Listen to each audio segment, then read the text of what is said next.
a sec. Isn't something important supposed to happen today?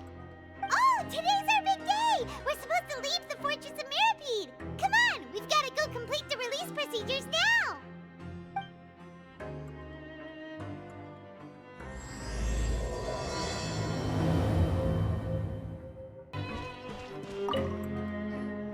Please, sign here. This document will be effective immediately upon signing, and you two may exit the Fortress of Mirapede via the regular channels. It's been so long since we've been to the surface. Let's hurry up and... Huh? What's happening?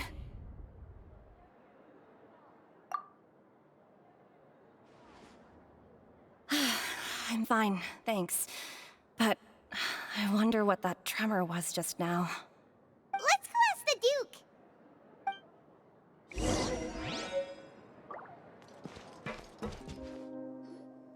Your Grace? Ah, good to see you two. Is there something you wish to see me about? Yeah, what was with that earthquake just now? Ah, that. The tremor didn't originate from the seafloor. In fact, it seems it came from the surface. Over the years of serving as the warden here, I've developed a sense for distinguishing between what occurs on the surface and what occurs underwater. Besides, the seal that Monsieur Neuvillete set in place won't fail so easily. So the fortress is okay? If you recall our last incident, if there really were a problem, there would be crowds of inmates in a panic right now. Huh, you've got a point. Okay, seems we need to get back up to the surface and ask about what happened. By the way, do you know what day it is today? I believe today is this month's pipe cleaning day. Wait, seriously? Ah, yes. Have you completed your release papers? Yep. It's you two. Are you leaving now? That's right! Today is our last day in prison. But now that Paimon says that, it doesn't feel like we were confined here. It's actually been pretty nice. Oh yeah, Paimon feels fond of this place now. Then be sure to come back and visit. I'll miss you. If you've signed the release papers, then you're free to go. The guards will escort you out. You're not going to see us off? I knew you'd ask. All right, sure. Let's go. Well, you actually agreed. No worries, you must be busy. Paimon was just joking. Ah, so you do have a polite side, I see. After being down here for so long, I imagine you must feel like you're lacking companionship. Shall I come along too? Yeah, don't worry, we'll come back to see you. Paimon really likes the cafeteria here. The chefs sure do know how to make good grub. I hope you won't be here as convicts the next time I see you. We'll do our best to stay out of trouble. Well, it seems our work in the Fortress of Mirapede is finished. That's the end of another chapter in our journey. And since Neuvillete was the one who asked us to come here, we should probably go report to him now. Next up, the Palais Mermonia. You're going to see Monsieur Neuvillete? Please pass on our kind regards. I'm sure just your regards will do, no? I believe it would be the polite thing to do. You're right. I've heard the Palais has been terribly busy these days. Tell him that I hope he hasn't been overwhelmed by the recent string of troubles.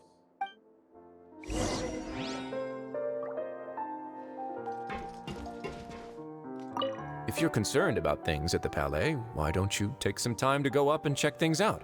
I believe you should still have some vacation time to spend. Thank you for being so understanding. It means a lot. It's been some time since I've gone to the surface. I must say that I've started to miss it a little.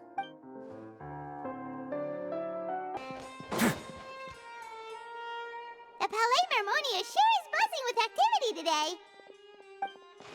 Halt! Huh? Oh, it's you two. Apologies. Monsieur Neuvillete did say you'd be welcome at any time. Excuse me. Would you mind helping me take a look at this report? I'll be right there. Sorry, I've got my hands full here. You can see yourselves in. Everyone's so busy. Seems a lot has been happening.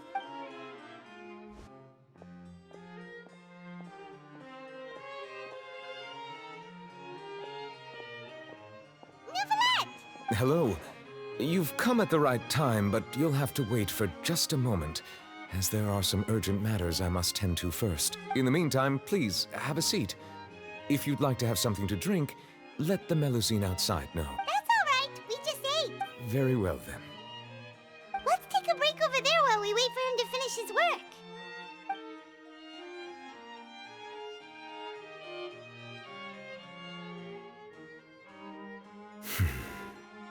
All right. That should wrap things up for now. Are you done with your work? Yes, sorry to keep you waiting. Today should be the day you were released from the Fortress of Meripede, and it appears that you have managed to complete all the release paperwork. That's right, and we came here to see you right away.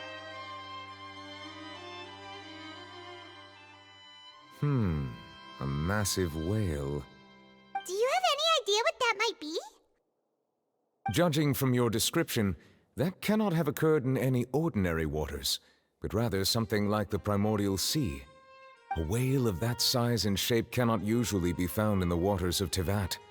Therefore, we can only assume that Child is presently immersed in primordial seawater. Immersed in primordial seawater? But how? And is he okay? Most people wouldn't be capable of entering in the first place. I'm not completely sure how he could have gotten there myself. Yes? What is it? Oh, right! Paimon felt it too! We asked the Duke and he said it wasn't from underwater, so we figured you might know something about it. It turns out that I have just received a report about this particular matter. In fact, that's exactly what I was busy with a moment ago. The source of the tremor was here on the surface near Poisson. After the shaking stopped, the water levels in the Poisson area rose at an alarming rate. The water levels rose? Oh no!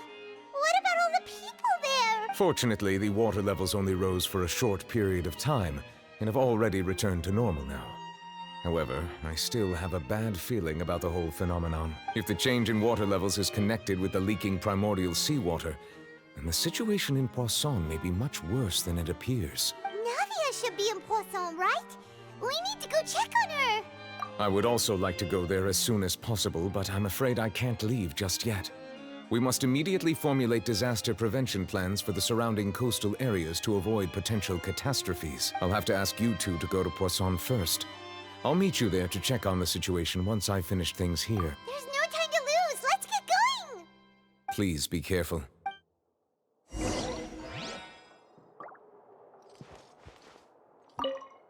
The two of you have my thanks. If you need any help, just let me know.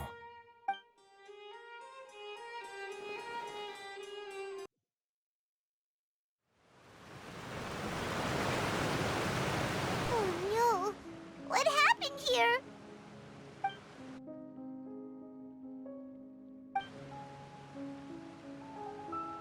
Navia should be around here, right? We need to make sure she's still... Paimon means we need to check on her.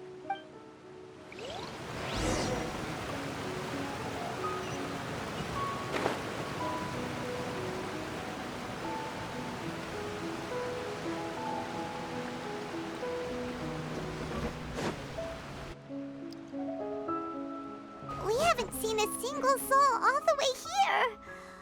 Oh, this is getting scary. What will I ever do now? Look, there's someone on the roof over there. Just stay put. We're coming up. Watch your balance. All right, just hurry.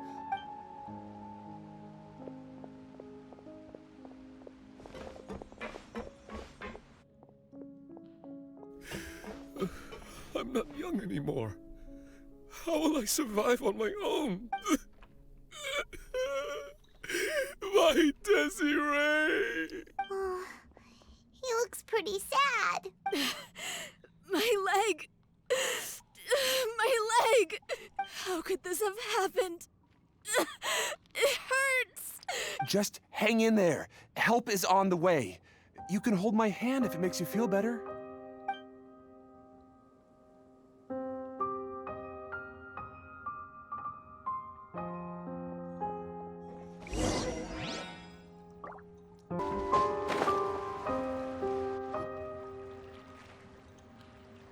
Oh, it's Navia. She's over there.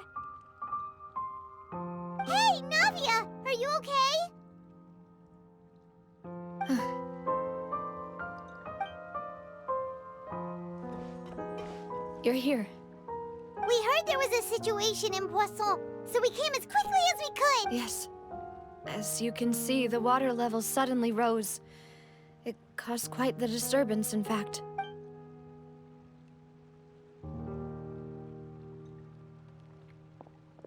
Demoiselle!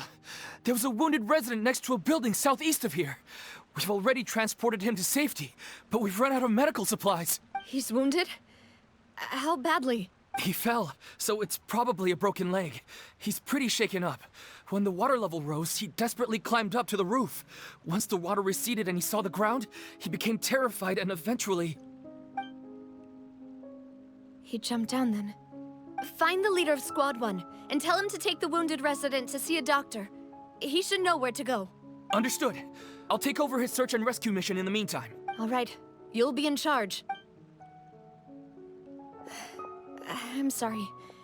Where were we? The situation in Poisson?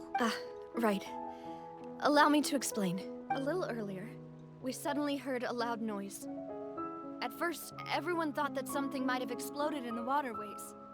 But the rushing water seemed a little odd, almost like the unique color of primordial seawater. Some people didn't realize the danger and thought it was just ordinary water, leaking from somewhere. Everyone on the street who happened to be close to the water didn't have a chance to escape. As the water levels rose, they suddenly disappeared. They were all dissolved.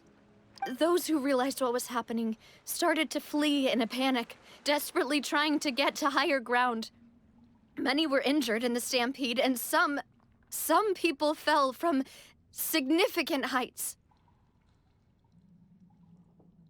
The Spina di Rosula initiated rescue operations as quickly as possible, but there have been a lot of casualties. Fortunately, the water began to recede after some time, and the chaos came to an end. The water that flooded the area contained primordial seawater, so the lower levels of Poisson are still hazardous. To ensure everyone's safety, I've asked the people there to leave as soon as possible. No one knows if this could happen again. All we can do for now is try our best to help evacuate the residents. We still haven't completed the head count, but we'll have some numbers soon. How awful. And all of this just came out of nowhere. It was quite frightening indeed. I only wish that everything that just happened was a bad dream. Is there any way we can help, Navia? Thank you for being so willing to help in a moment of crisis like this. You don't know how much it means to me. I really can't express how grateful I am. Don't say that, Navia. That's what friends are for.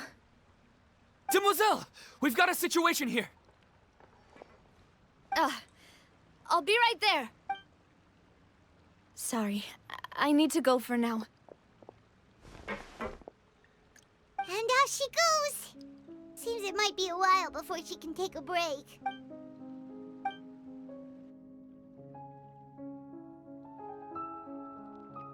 Okay, the wounded are being tended to, and we finished a preliminary head count. More support has just arrived, so I suppose I finally have a moment to focus on my own matters. Of course, we should remain ready for anything, and continue doing our best to rescue others. I'll be sure to have everyone at the Spina di Rosula ready to render assistance. Traveler, Paimon, would you two accompany me to my father's grave for a moment? Huh? Right now? Thank you.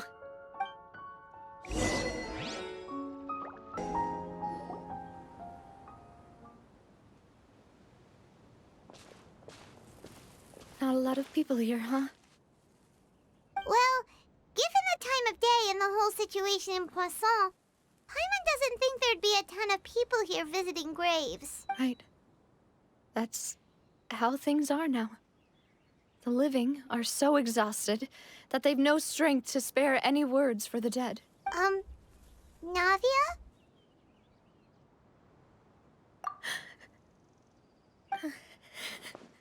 Navia, what's What's wrong? Sorry.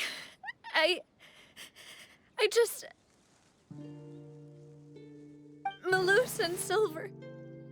They won't ever come back here again. What should I do, Papa? Huh? What happened to them? Everyone agreed on the rescue plan, but still, I was the one who initiated it. They were helping evacuate the residents, but they couldn't leave in time. And they were caught in the seawater. What should we do? I've known them for so long. And I know they weren't afraid. But I could at least hold a funeral for my father. And I know where he rests. But as for Melus and Silver, they're just gone. I just can't.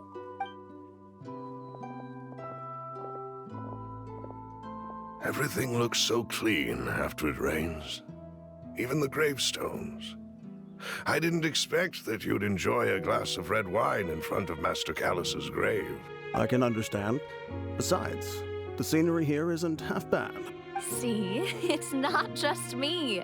I always want to bring something when I visit Papa. Perhaps we might even have a picnic. He wouldn't be angry, would he? How could Master ever be upset with you, Demoiselle? Yet the cemetery is the home of those who have passed, is it not? Everyone ends up here sooner or later, no matter who you are. Buying yourself a plot in advance, are you? No need yet. But when I do, I hope you'll let me be buried beside Master Callus, Demoiselle. Hey, stop joking around. I'm quite serious. That way, it will save us both the trip to see each other whenever you visit your father's grave. That makes sense. In that case, could I be buried on his other side? After all, besides you, Demoiselle, the two of us could certainly be considered Master's closest companions, no? Personally, I believe we fill those shoes just fine. Why are you bringing this up all of a sudden? Seriously. All right. I'll remember your requests. But I'd really prefer not to talk about this stuff. And what do you mean by saving me a trip? I'd make the journey even if I had to visit you two somewhere else. I'd promised to let them rest in peace here. But here I am breaking that promise. I'm sorry for letting you see me in a mess like this. I don't usually cry, really. Paimon doesn't know how to help you feel better. But, well, she understands how you feel. I'd always thought I could make my wishes come true. But now that I think about it, that never solely relied on me. Many things can only be accomplished with someone else's help. Melus and Silver have helped me so much. But by contrast, I could do nothing for them. I'm so sorry. You can spend as much time as you need here, Navia. We'll stay with you. Thank you. Right now, you don't know how much that means. By the way, you can have a look at this. It's a list of victims from the incident that took place here. Obena, Khan, Burnett, Giverny, Francine, Karina, Daisy Ray, Joinville, Julianne, Esson, as well as Melus and Silver. So, everyone else is safe. But still... It's okay. I know what you're thinking. And you're right. We lost Melus and Silver. But we were able to save more than we anticipated. The overall outcome indicates that the cost was worth it. Right! Don't think that way, Navia.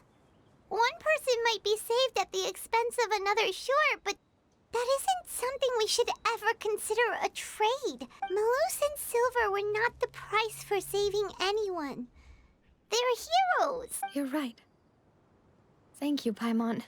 What you said just now was pretty amazing, actually. I'll remember your words. Oh, really? Seems you've become more eloquent in the time since we last met. The Knave? What are you doing here? Is everything going well on your side? Yes, my people are carrying out the mission according to your request. All the residents of Poisson have been evacuated, and we're preparing to relocate them to higher ground. As for these supplies, we have everything taken care of. There is no need to worry. Thank you very much. Wait, do you two know each other? We just met recently. Right, Miss Navia? Usually, I would call this a coincidental encounter, but that doesn't quite fit this time. Besides, it never even crossed my mind that a Fatui Harbinger would come looking for me. Thanks to the Knave, Spina di Rosula received generous support from the Fatui, which allowed us to complete the rescue and evacuation work so quickly. Mutual aid is essential to fostering positive developments. We were already in the area, in any case, so it was nothing. That said, I must say that you're a lot sharper than you let on. I'm sure you understand what I mean. I apologize for all the ways in which I tested you previously. We've never worked with a Fatui before, and it's extremely important for us to know who we're working with. My subordinates have reported that Fatui soldiers have been observing water levels and taking head counts in various locations. I hear that they've also prepared a large amount of emergency supplies. I'm quite surprised. This is nothing to brag about, nor do I intend to. It is simply the way of powerful organizations to act forcefully, whether they are doing good or ill. You've witnessed that firsthand, in any case. As I've told this traveler before, I know of the prophecy, and I intend to prevent the impending disaster. Lending your organization a hand was a natural first step in accomplishing that. As such, do not be troubled by this token of our sincerity. Perhaps one day, you'll also be able to help me in the same way. Without your help, there would have been many more casualties.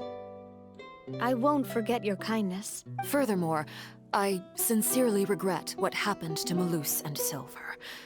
I only wish that my people could have arrived a little earlier to prevent this from happening. Don't say that. You and your subordinates did everything you could. As Paimon said, Melus and Silver didn't choose to sacrifice themselves for any specific person. And they weren't the price paid for other salvation.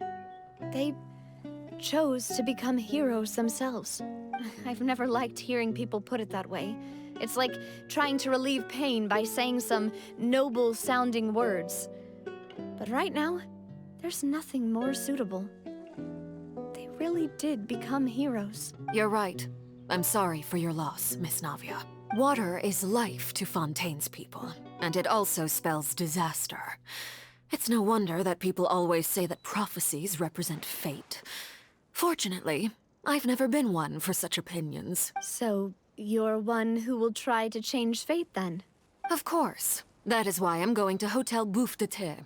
I still have some things to take care of, and the children need my attention. By the way, Traveler, Paimon, one more thing. All right, then we'll just... Huh? This isn't right. Paimon thought you would ask us to walk with you for a moment so you could tell us something in private. That is a clever and useful conversation technique, which I do like to use when necessary. But there's no need today. It would not hurt to have Miss Navia listening in. Traveler, I'm sure you remember that I said we could work together when we had the chance. You and I both know that there may be issues with the Primordial Sea. Previously, it was the Fortress of Meripede's sluice gate, and this time it was the water levels in Poisson. These are both signals. Indeed. Allow me to share the latest intel I've received from the House of the Hearth's intelligence network with you. During some recent investigations, a child claimed to have discovered some ruins near Poisson.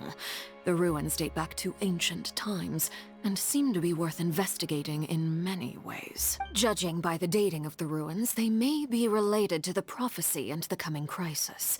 The situation is becoming more urgent, so any pertinent information will prove extremely precious. My people initially came to prepare for ruin exploration, Unexpectedly, this disaster struck. And at present, we're all busy prioritizing the rescue effort. So that's why the Fatui were already in Poisson. I wanted to take the children along, but unfortunately, Neuvillette and Furina have all been dispatched to higher ground to assist affected residents. Linny told me that outside of the house, the person they trust most is you, which is why I want to give you this task. The House of the Hearth's members see each other as family, but Neuvillette and Furina said that they also see you as such, even though you are not from the house. I'm sure you already understand how earnest they consider their friendship with you to be. Oh, that somehow makes Paimon feel kinda happy. The intel I just shared about the ruins could fetch a high price. But since the children consider you family, it's only natural that I freely share it with you. Got it! So all we gotta do is go to some ruins, right? We can handle that. Excuse me, but may I tag along? You wish to join, Miss Navia? But are you sure you're up to exploring some ruins? You need to rest. Well, I'm sad, yes. But I can't just go back and plop myself into a chair by the roadside and do nothing. There's no point in being depressed while we still have a disaster on our hands. As my father's successor, I must live up to the hopes he had in me. Besides, I'm also doing this for myself. I need something, a distraction, to keep my mind off Melus and Silver. Since you put it that way, I have no objections. What do you say, traveler? All right. The ruins are to the south of Poisson. Here's the map. Okay, the three of us will handle it. Come on, let's pack up and get going.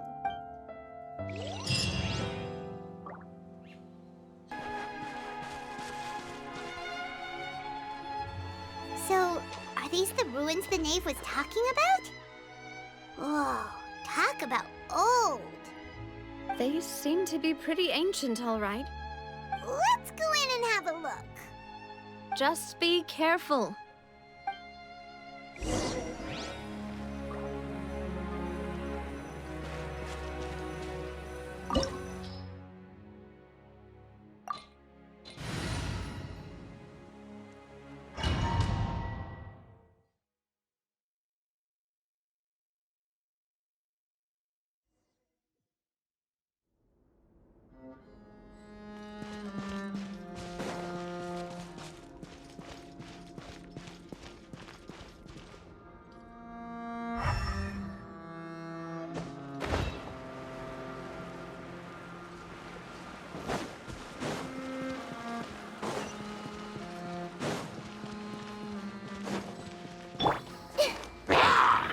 Let's begin.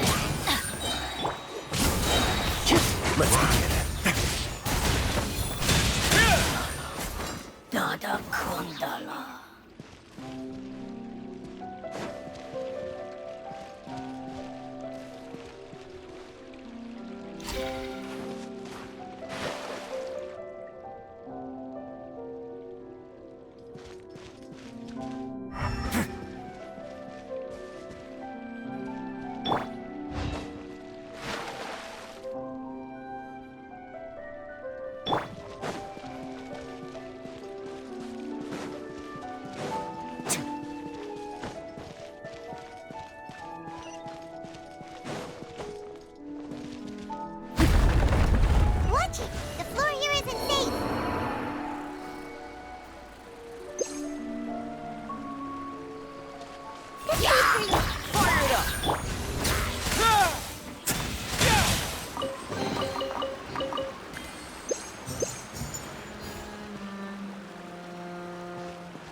This place has also been contaminated by primordial seawater.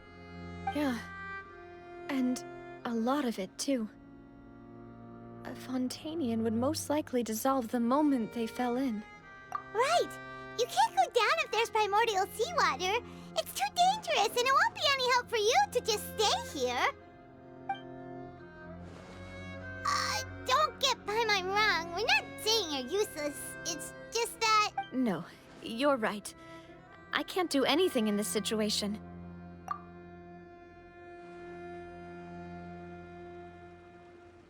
That complicates things. Maybe the only way left is forward. In that case, do you want to wait for us here? The water levels here are unstable, and there's a chance the water will rise. So, staying here wouldn't be safe either. I'll go together with you. Perhaps we'll find the exit just up ahead. All right.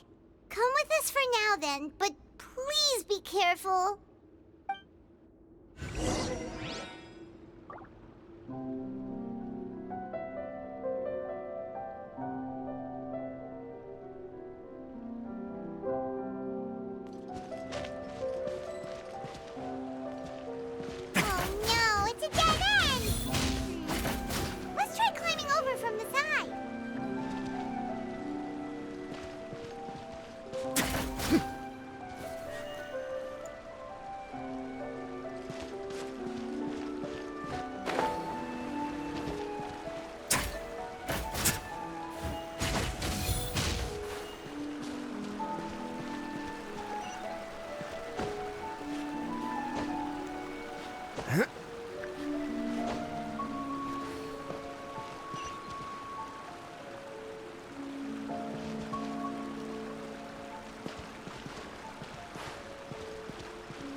Wait! There's something wrong with this bridge!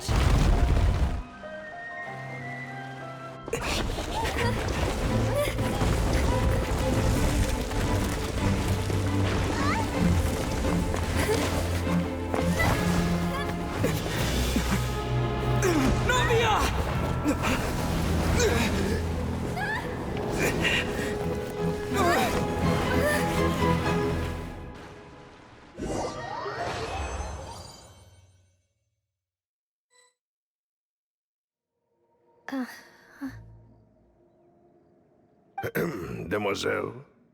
Huh? Demoiselle, what are you doing here by yourself? Would you be standing here till dark if I hadn't come to get you? Maybe she just wants some time to herself, Melus. Hmm?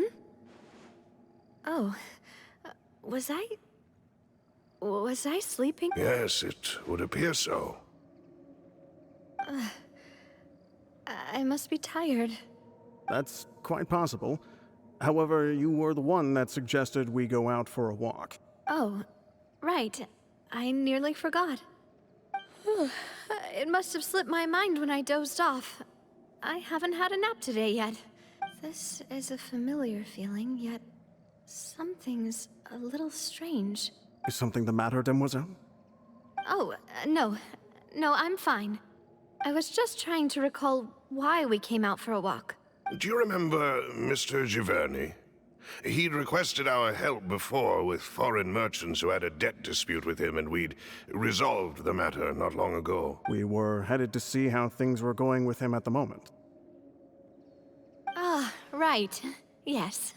I remember now. Oh? Miss Navia. Ah, Mr. Melus. And Mr. Silver, too.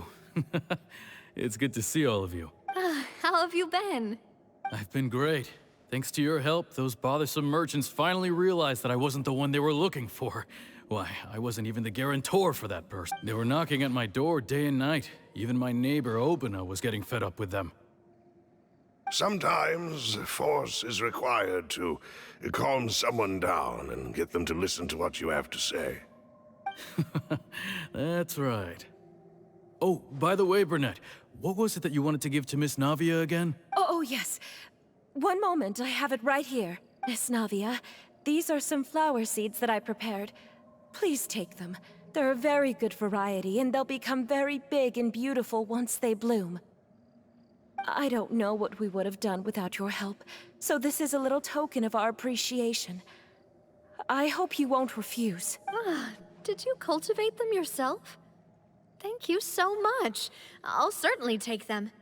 Melus, we do still have some empty flower pots at home, right? Why, we can have as many pots as you'd like, demoiselle. Perfect. In that case, we'll swap out some of the decorative plants for some of Mrs. Burnett's flowers. Very well. Wait. Something seems to be off here. Excuse me, madam. If I'm not mistaken, your name is Burnett, correct? That's right. Is something wrong? No, it's nothing. This is the first time we've ever met, but your name seemed familiar to me. I must have heard it when I was discussing things with your husband previously. I've heard this name before. Sometime recently, I'm sure of it. And why are there so few people around here? Where did everyone go? We must mind the time, demoiselle. We still have important things to attend to today. Huh? We do? Like what? Well, now, did you forget? Miss Navia, here you are. I've been looking for you. Please, come to the Opera House. Your trial is about to begin. My trial? Wait, why would I need to go to the Opera House? Yes, she's right, demoiselle. It's just about time now, so we should get going. Oh? All right then.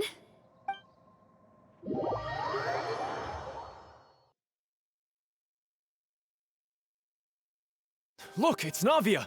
She's here! And her two attendants are with her. Goodness, everyone's finally here. There sure are a lot of people here to see the trial. And they all seem to be oddly excited about something.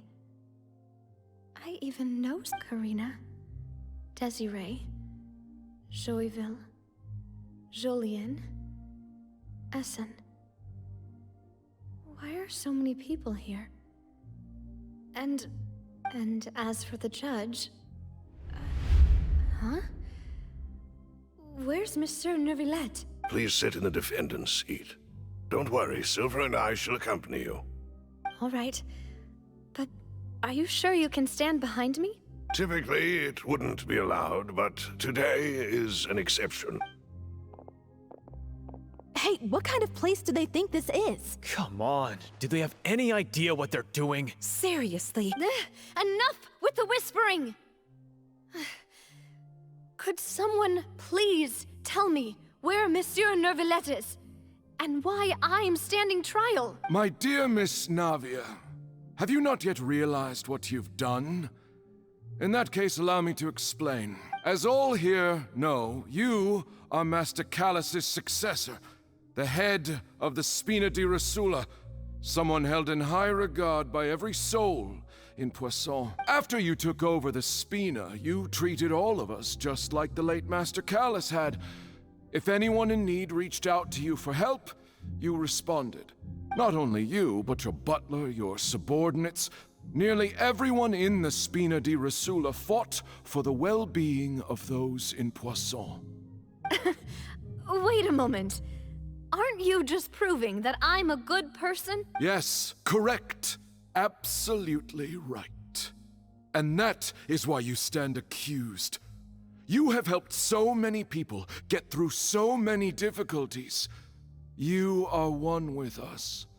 We are inseparable. We are one big family, all of us who are from Poisson, inextricably linked. And with you being so important, we couldn't possibly do without you. Therefore, this fair and honorable court shall declare you guilty, and you shall stay here. You will be together with us forever. Huh? What are you saying? Everything you have said is correct. I have indeed done a lot for my hometown, and I would be willing to... Oh, well, if that... How wonderful! I know all these people. Why are they laughing? I seem to remember now. Yes, I get it. This trial... Wait just a moment. This isn't right! Melus? What was that, Mr. Melus? Our conclusion is very clear and unanimous. Let the court judge her now. She's guilty! Stay here, Navia! You're one of us! Demoiselle, don't admit guilt. This trial means to keep you here forever. I wish to exercise my right to defend Our Lady. Mr. Joinville, you only know of Navia's goodness, but nothing of her utterly independent mind. She was born a free and independent spirit. She has never been tied down by anything. Indeed, her actions cannot serve as proof that she identifies herself as part of any group. She merely acts... Please do not mistake her actions. Really? As an individual, you say? Don't forget, we are all Fontanians here. This is the nation of justice, the nation of Hydro. Even if Miss Navia only voluntarily rendered her assistance, that doesn't change the fact that her beautiful soul must return to everyone. Water, everything is measured here in the nation of Hydro. And in the end, now I speak for everyone. Our opinion is consistent. Navia should stay. We and Navia are one. And you would call this justice? Preposterous. You are merely jealous that Demoiselle still has a chance to exist as an individual. Have you forgotten how much you all once longed to become individuals, to become independent? Do you mean to defy our justice? If your justice is flawed, then why should we acknowledge it? As you said, we can also have our own justice. Silver and I shall defend Demoiselle. And that is how we will enforce justice. Ugh, my head... It hurts. Demoiselle. Silver, it hurts. My head is spinning. I remember now. Everything that seemed odd, Karina, Desiree, Joyville, Jolien, Essen, and Mr. Giverny and Mrs. Burnett, who we met earlier. Even Melus and Silver. I don't want to admit it, but they're all dead. Don't be afraid, and don't admit guilt. We will protect you to the very end. Absurd! Who are you to say that she cannot be judged? We are the majority, and in the nation of trials, the majority is absolute justice. We are the will of all. Don't let them escape! We shall keep Navia here with us! Mr. Melus and Mr. Silver, must you be so stubborn? How could the two of you possibly hope to stand against the collective? Do not resist. This judgment is fair and just. Navia belongs to us. After all that happened, she should not be left alone in Poisson. What are you saying? No more excuses! He says we're jealous. Jealous? How could she possibly be an independent... What's with these people? Who's jealous of her? She belongs to us! Miss Navia, she... Silence! That's...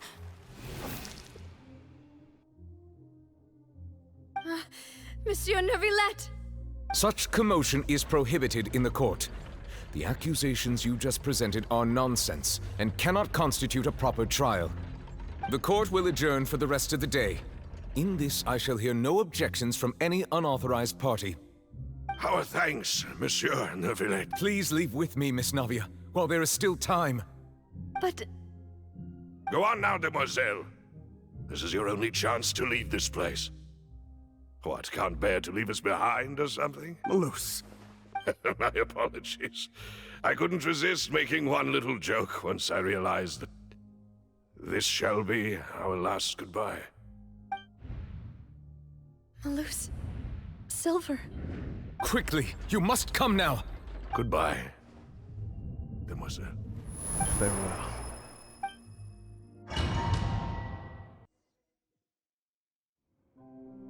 No, wait! Just a second! Navia? You're awake. Good. I must have been dreaming. Melus and Silver were still alive, and they were defending me at some insane trial. It looks like you're all right. Did all the sad feelings cause you to have a nightmare? Paimon could give you a hug. The ruins you were exploring suffered a cave-in. When I arrived, I found you falling toward the water. You were just about to be dissolved within, but I... What is it? I think I saw 2 Oceanids protecting you. It was only for a moment, perhaps even a fraction of a second, but they gave me the chance to retrieve you. Were it not for their intervention, I would not have been able to rescue you before your consciousness dissipated. Wait, did you say Oceanids? You mean like what happened with Vache? Perhaps those 2 Oceanids were the people you saw in your dream. I always told them that they didn't have to protect me. To think that they'd keep doing so even after death. Please come with me.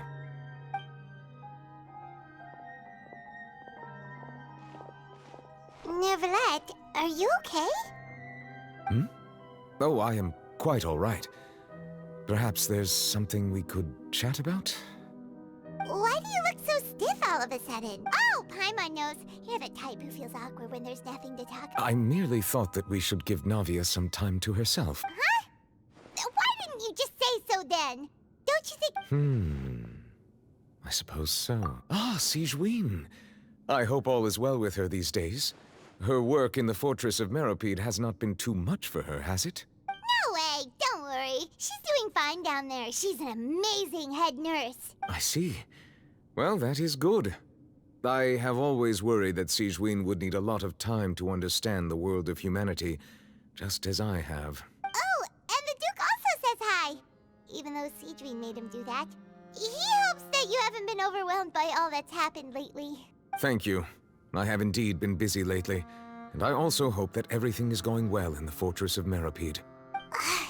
He still doesn't know what to talk about. So, Neuvillette. Yes, of course. This isn't going anywhere. Let's try something else. How did you find these ruins? Did the knave tell you? Yes, in fact. I had arranged to meet you in Poisson, but when I arrived, I discovered that the Fatui were helping the residents evacuate. They had even transported a large quantity of supplies to the area. Amid my astonishment, I ran into the knave, and we had a chat. She informed me that she had asked you to investigate the ancient ruins here. Yeah, we originally planned to meet up with you, but we thought you might still be busy with all those official documents. We didn't think exploring the ruins would take very long, and who would have thought you'd wrap things up so quickly?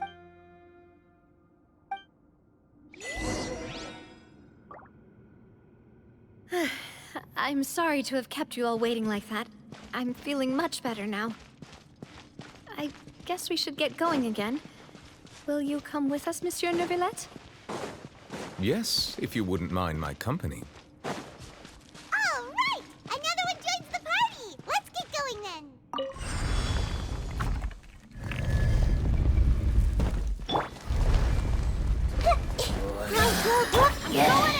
Supporting fire! Don't get too close! On the way now. Dada Kundala.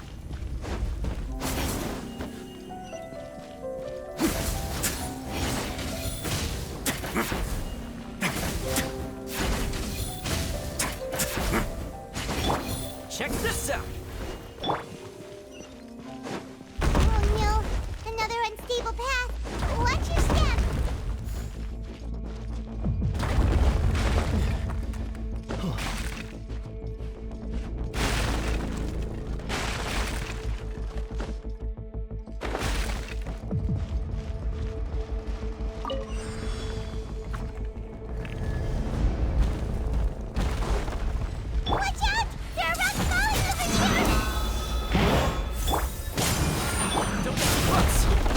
Let's begin.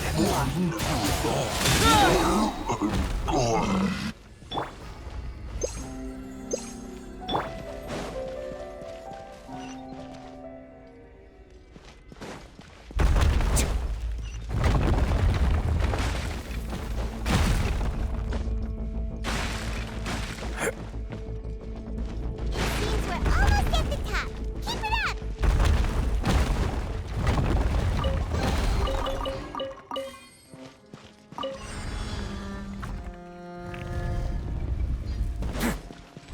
Yeah. I see everything. Everybody stand! Here's backup! For now, have a seat!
Looks like we've reached the end.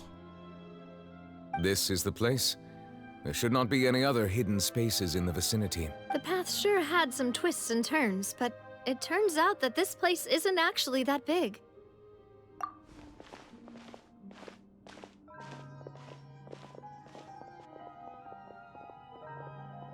Stone slates.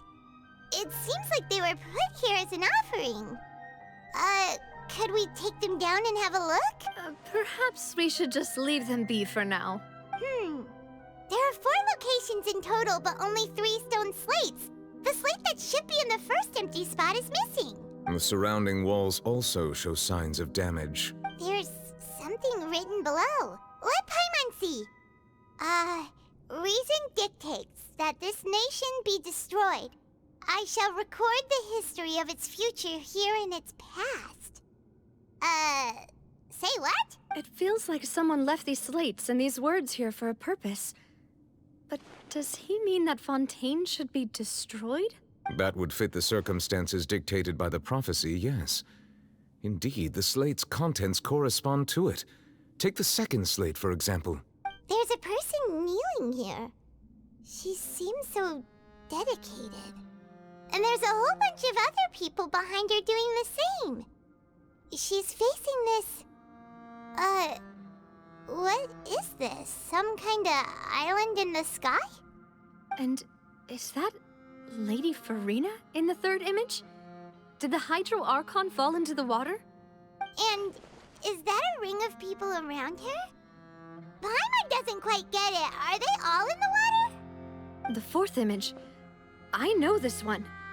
This exactly matches the content of the prophecy. The people will all be dissolved into the waters, and only the Hydro Archon will remain, weeping on her throne.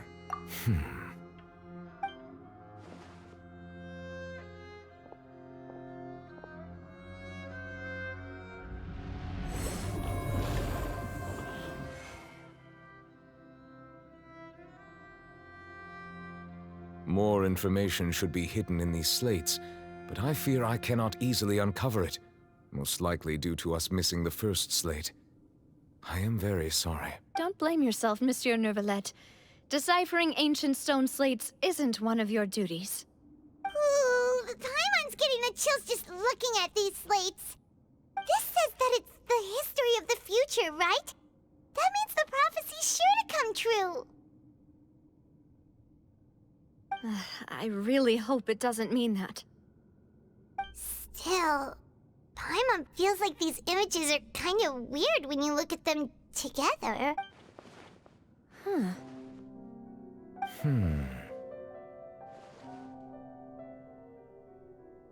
That's right!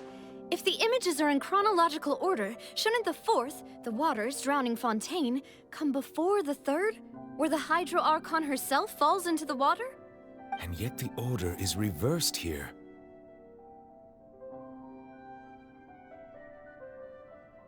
If we go by timing, Lady Furina only emerges in the third image. That means that the person in the second image might be the previous Hydro Archon. Egeria, then. I had never met her, but her appearance here does match the records. The previous Archon kneeling before the floating island in the skies, as if confessing a sin. Did she herself commit that sin? And if not, why would she be in such a posture? Also, I'm still wondering why these ancient stone slates are here at all. Judging from their contents, could this place be the origin of the prophecy? Does that mean that someone, or some people, once saw these slates? But who would have created these slates and left these words here?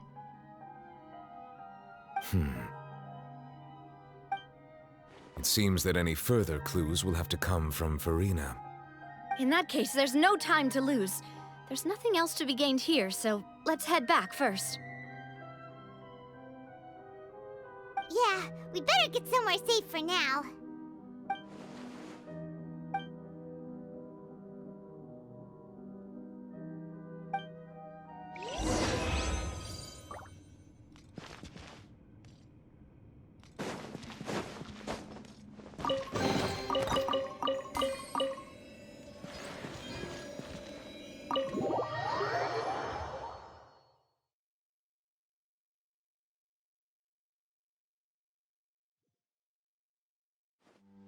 Let's split up here. I'm going to check on what's happening with the Spina. You know how it is. There's some things you just need to be there for yourself. You still have energy for that, Navia? Behind Just head back to the Fleuve-Cendre and have a rest then. Thanks for keeping me company all this time. I'll depart as well. Thanks for your hard work today. Rest well, everyone. Traveler, I will go talk to Furina tomorrow morning to ask about the stone slates. I'm sure that you're concerned about this matter as well. If you have time, drop by my office. I will share the results of our discussion with you. Are you really gonna talk to her about this directly? Will that be a problem? Paimon... She has long been harboring secrets, and will not give them up easily.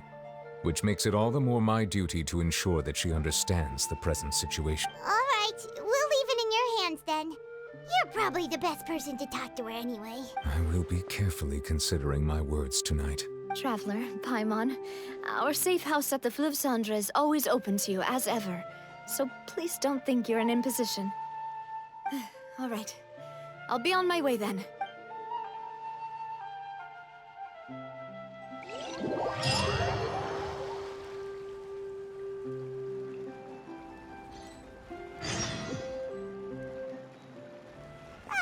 We're finally back! Welcome back. We've got a special menu prepared for you two tonight. Yay! And there's good food too! Navia! Paimon's already starting to forget what happened today. Oh, that voice. Is that who I think it is? Huh? It's you two. What are you doing in Fontaine?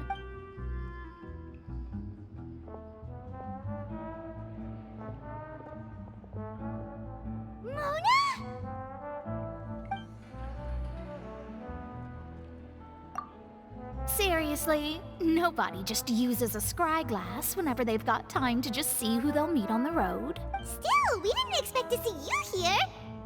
Wait, you're not a Fontanian, are you, Mona? Well, I have some business to attend to here, so I booked a hotel in the city. I was just out for a stroll when I bumped into you. Quite unexpectedly, if I might add.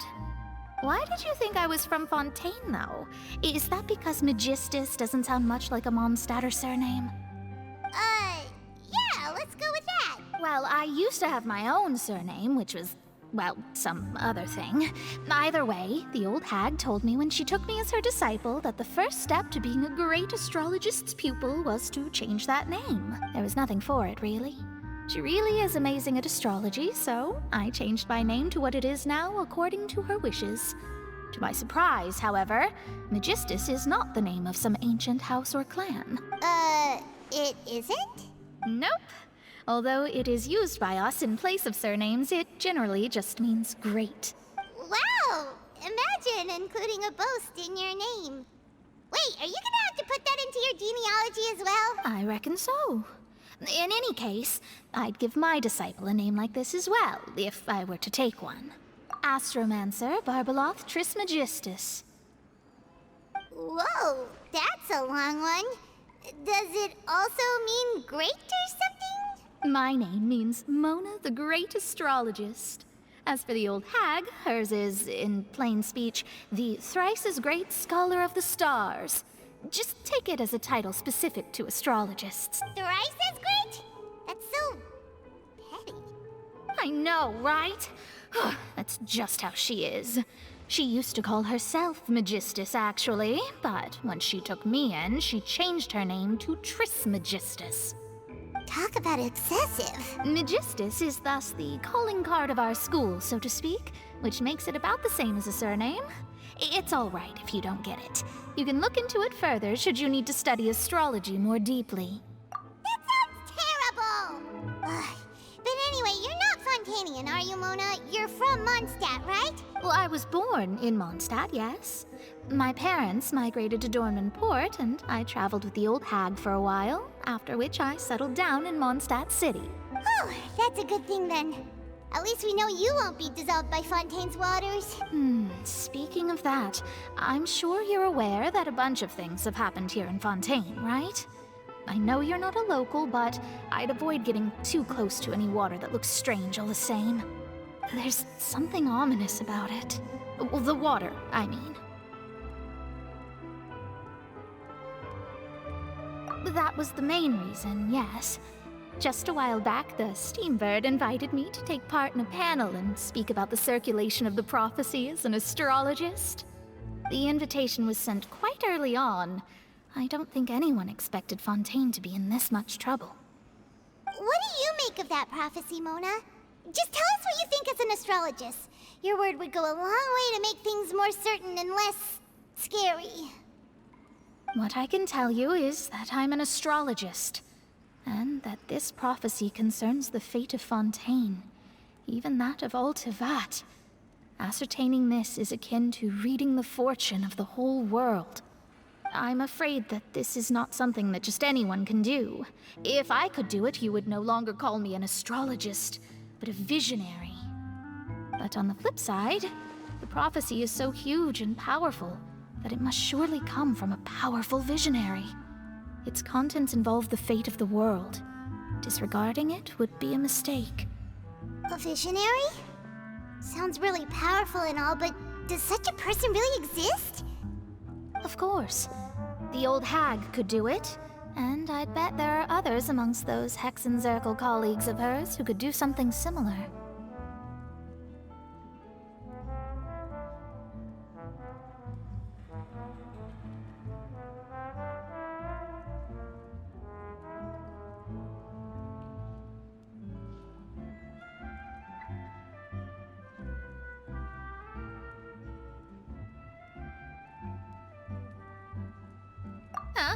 Huh? Are you sure? All right, I'll help you. It isn't often that I see you with such a serious look on your face. I'll tell you once I hear back from her. Thanks, Mona! You're amazing as always! Oh, well, this is something only I can do after all. So yes, your praises are quite welcome. That's the greatest of astrologists for you! Of all the people we know, you know the star's the best! Indeed, indeed. That's the spirit. Oh, sorry. I came to see what all the commotion was about. If there's any— Oh, whoops. Guess we were getting a little too carried away there. Well, I'll go tend to my own business now. If I receive any news, I'll be sure to come find you two again. And there she goes, quick as rushing water. And here we are with the Spina guy giving us suspicious looks. If Paimon hadn't spoken for you, it'd be you getting all the weird looks! The things Paimon does for you! That's more like it.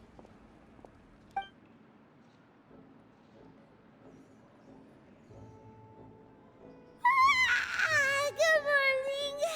To be honest, Paimon's still feeling kind of sleepy. But it's time to get up, Traveler. We agreed to go see Neuvillete, so let's pack it up and get going.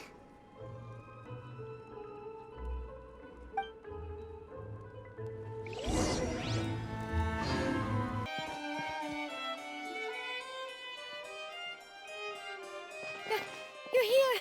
Finally! Is something wrong? Monsieur Neuvillette and Lady Furina, they seem to have gotten into a dispute. Please go see for yourself.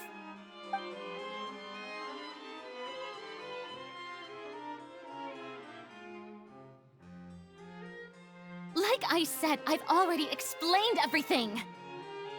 And yet the problem has not been properly solved. There is little space for excuses between us. It is not my intention to offend you, but please, tell me where you stand. You are the Hydro Archon Focalor, are you not? Look at this. This is a list of the victims from the recent Poisson incident.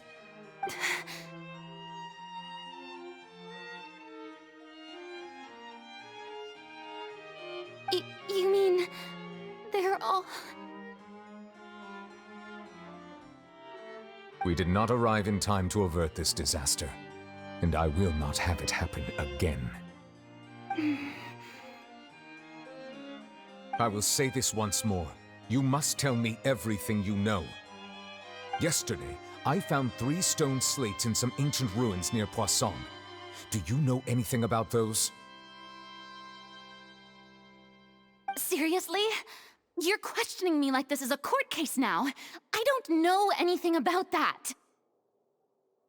But you found them in some ancient ruins, you say? That's correct, which is why I came to ask you some questions. There should have been 4 slates, but one of them was missing. The other 3 featured different images that seemed to correlate to the prophecy. The prophecy? The second of these slates depicts the previous Hydro Archon Egeria kneeling before a floating island in the sky, as if confessing something. Do you know nothing of this either? I don't. I've never seen such slates. I'll ask you again.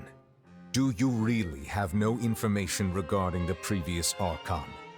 My deciphering of the slates indicates that the Hydro Archon Egeria once had to confess to, or apologize for, a certain sin.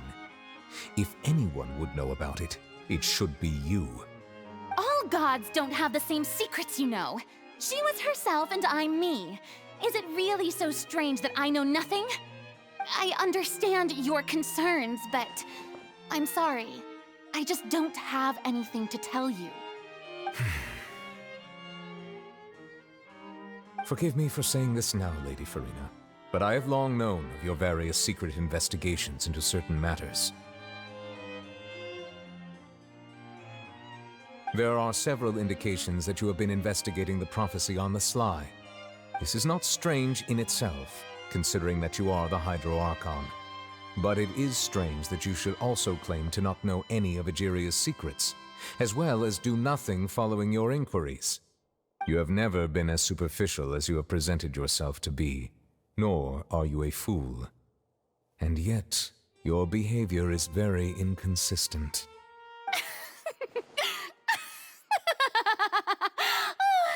So you've been watching me all this time, have you? I didn't think you were that type. You... Well, since you know about my secret investigations, then you should know I'm actually working to take care of it.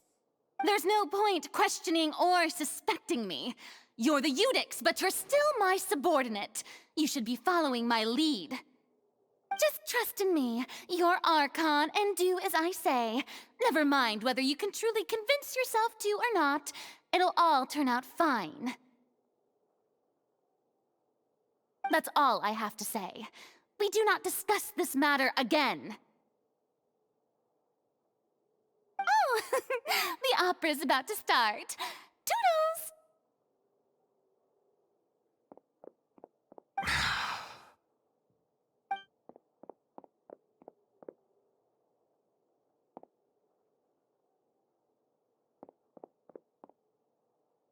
Did Furina not notice us standing by the door? Wonder what's up with her. She was smiling. Huh. She didn't seem in the mood to care if we were listening in or not.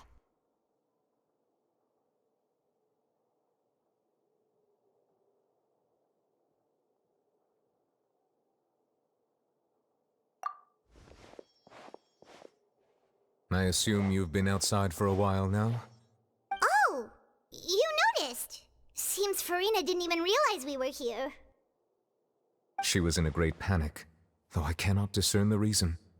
Our discussion reached impasses time and again, a state of affairs that we cannot allow to continue. Still, I do not understand. Dialogue is the basis for understanding, so why did she keep refusing to engage?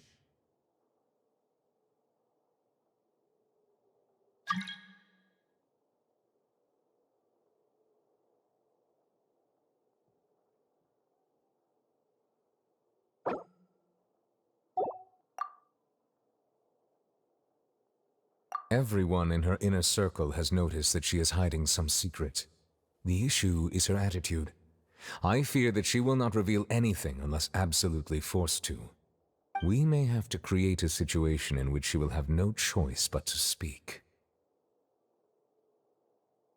Oh? Like what? Normally, people will only reveal the truth when standing trial. Perhaps we must have the Hydro Archon experience just such a scenario. But Furina's seen so many trials, and she's really good at dodging questions. How do we make sure that she won't just slip away at the first chance she gets? We will need to consider this thoroughly, join forces with various parties, and then do what we can. If at all possible, I would prefer to recuse myself from this affair, but we must prevent the prophecy from coming to pass. This may be cruel to her, but all Fontaine is in crisis. The information a god possesses is too precious, and so we must take a chance on this.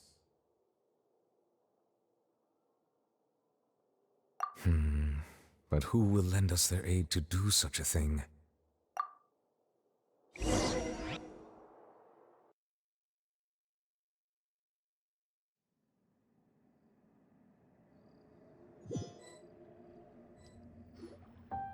Well, that's everyone, huh? Speaking of which, it was pretty smart of you to think of hiding here. Poisson was just involved in a disaster, so it's presently devoid of people. That naturally makes it the best choice.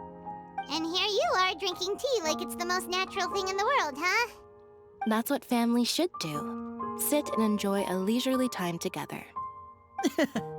It's nice to enjoy tea here, you know? Care for a cup?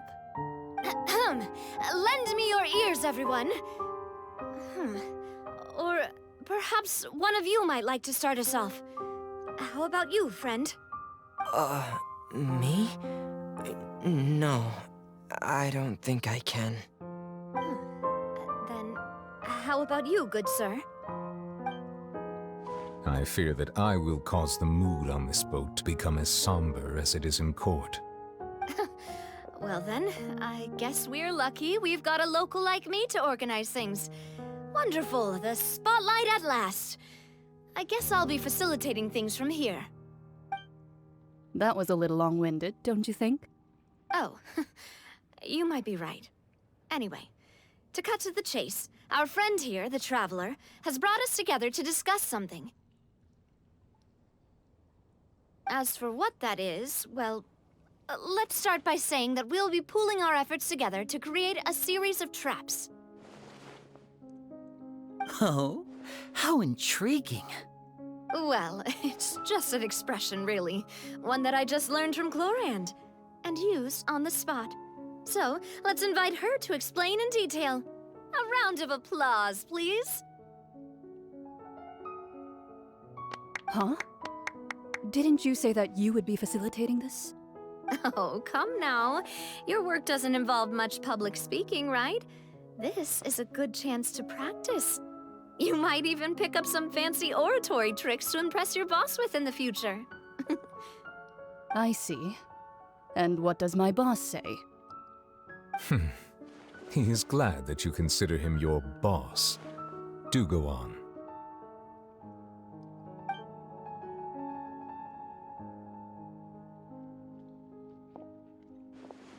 In that case, do any of you have experience hunting?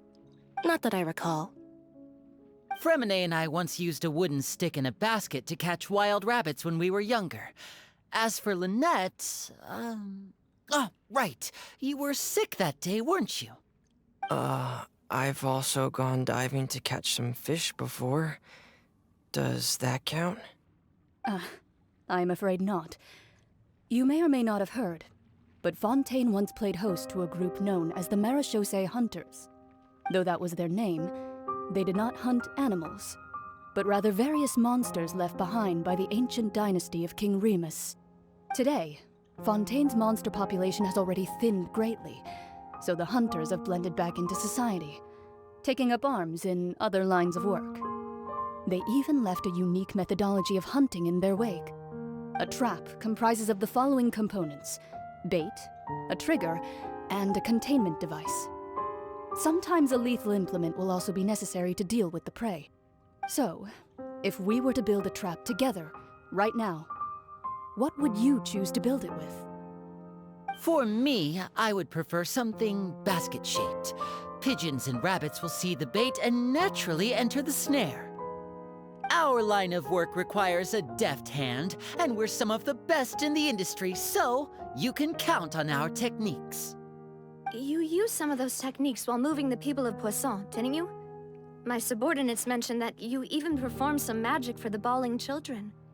Yes, and I even managed to gather some intelligence in the meantime. I'm quite the multitasker if I do say so myself. I'm afraid I can't claim that as my strong suit. I prefer more stable methods, like placing bait in the water and waiting for the fish to come within reach. That's the kind of method I would count on. Calm and steady. Exactly the kind of person who would catch loads of fish. And I can be their assistant. With discretion, I'm sure. I'd probably use some sort of mechanical animal. Papa once bought me some small clockwork squirrels, mice, and such. When placed in the forest, they can attract others of their kind. I remember that you liked those too, didn't you? I did. And that would be a good way to go about it. If they're realistic enough, animals of the same kind will follow them all the way to the trap. What about you, Monsieur Neuvillete? I fear I do not have any related experience. That makes sense. You usually solve problems directly, without the use of any such tricks. But I do have one more question for you, Monsieur. If we were to create a trap now, how would you design it? I would like for it to be effective, but bring no harm to the prey. A more gentle trap would be ideal. Kind, as always. However, our intention doesn't necessarily change the containment device and the type of implement we need. If we wanted to kill the prey in one strike, we would need a powerful implement. However, that also goes for prey that must be captured and safely contained. Wait, why's that? Only a hunter who's a true expert at subduing their prey can snare it without harming it. The line that divides life and death is often exceedingly thin.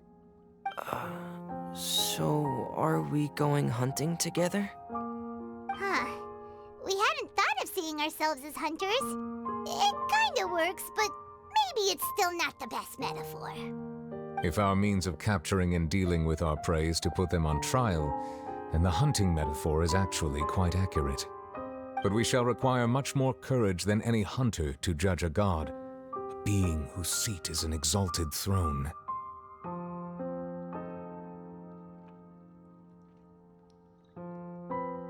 Oh, so that's what's going on. Sounds very interesting.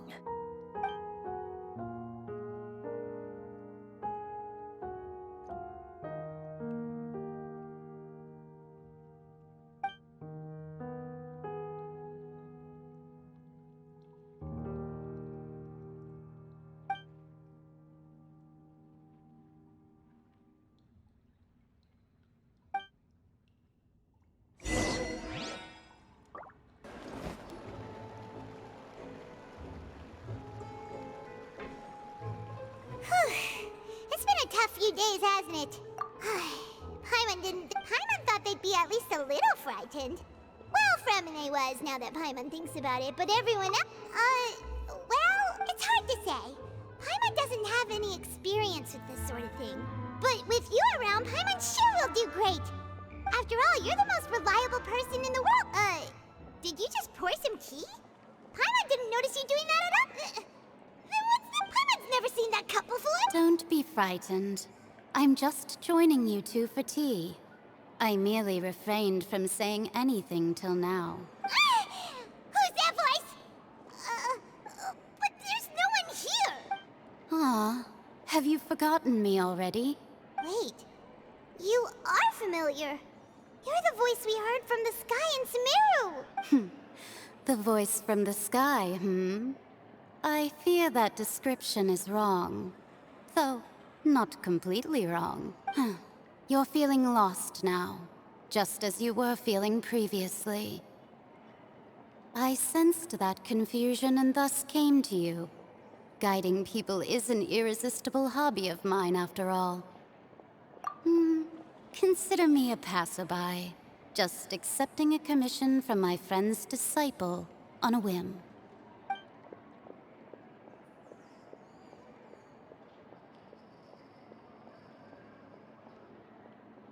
The prophecy. Yes, what has been prophesied will be fulfilled. You may view such things as the history of the future. What? Then is there any way we can stop it? I believe you have witnessed a failed attempt with your own eyes. Can everything in Tevat so easily be changed? So you've caught on. Just as prophecies are usually only the future as seen from the perspectives of the gods, could things be happening in hidden corners where the gods' gaze does not fall? Are the things that you shall see different from the fate that the gods perceive? What is she talking about? It all sounds really impressive and important and stuff, but it also sounds kinda scary. I believe that you understand, right? Some things are insignificant, but others you must reach out to change. Ultimately, fate shall serve as your only guide, no matter what will happen in Tevat's future. All you need to do is to play your part. This was good tea, by the way. Thank you for your hospitality. Well, that'll be all for today. The voice. It's gone.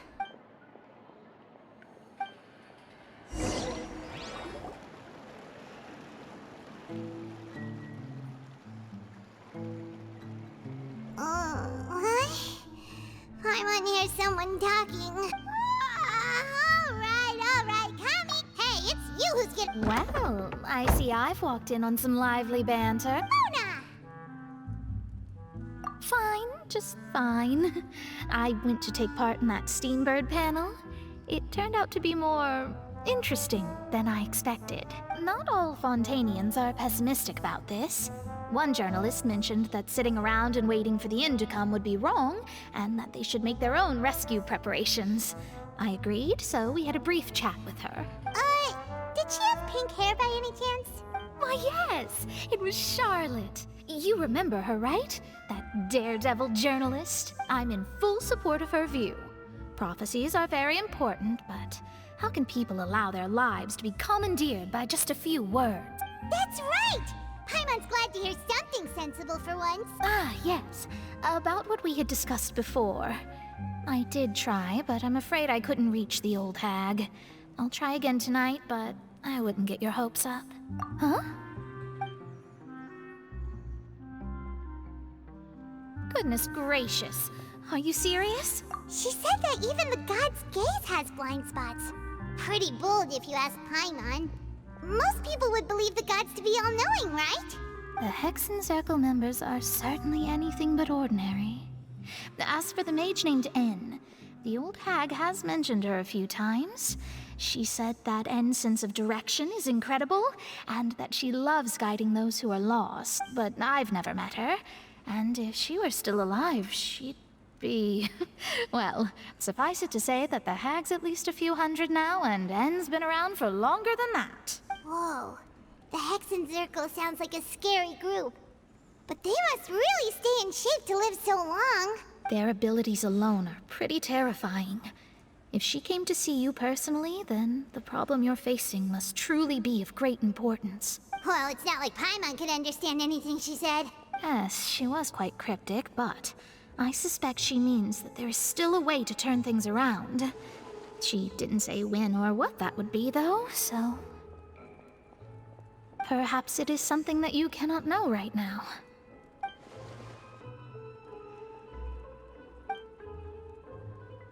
Traveler, Paimon, are you two all right? Oh, we're fine. We're just a little down right now. It kind of feels like the end is coming, you know? I see. I feel that same sense of desperation, too. I guess you could consider me someone who has often witnessed fate. So far as I have seen, it cannot be swayed. But even so, I still hope for, and believe in, miracles. Astrology is eternal and rational, but fate may not be. It is cruel, but it can also be beautiful. Perhaps that's what En was trying to tell you. Not to lose heart, and to believe that what you are seeing playing out before you is not yet set in stone. I did originally think of steering clear of all this, but I couldn't. Even if this is all futile, I still wish to help everyone. If we don't struggle to the last, then how can we face the end when it comes? Huh. You do have a point. There I go, talking about astrological principles again. Sorry about that. The moment I start talking about work-related stuff... I need to get going. It was worth trying to comfort you, even if only a little. I believe that you'll help those who are struggling in the same way I did. I suppose that might be why we always seem to meet by coincidence. Paimon feels kind of moved by what Mona said. But also kind of sad, too. Hey, Traveler. Paimon suddenly feels like going outside for a walk. Let's go. Let's walk around the city, shall we? There's a few spots we always like to walk by.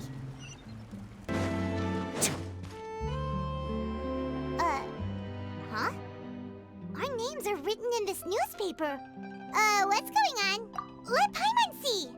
The underwater stronghold, the Fortress of Meripede, has continued in its noble autonomy. But that does not mean that others cannot interact with it. My recent attempts to enter the fortress bore little fruit. Huh. Guess Charlotte still hasn't given up on that. Thus, did an Outlander friend become the focus of this report. A blonde adventurer with their white fairy, legends trailing in their wake. It is said that this mysterious traveler once visited the underwater fortress. So while the fortress's interior remains a mystery behind closed doors, do not fear, for the tales of the traveler contain surprises in spades. Journalist Charlotte's biggest scoop yet, the Traveler's Trail, World Walker. Huh. Charlotte took so many awesome photos of us and we never even noticed her. She hasn't been able to get a hold of anything at the fortress, so since we're easier to find, she's using us as the subject matter instead. Ugh, seriously? Well, fine. Those have...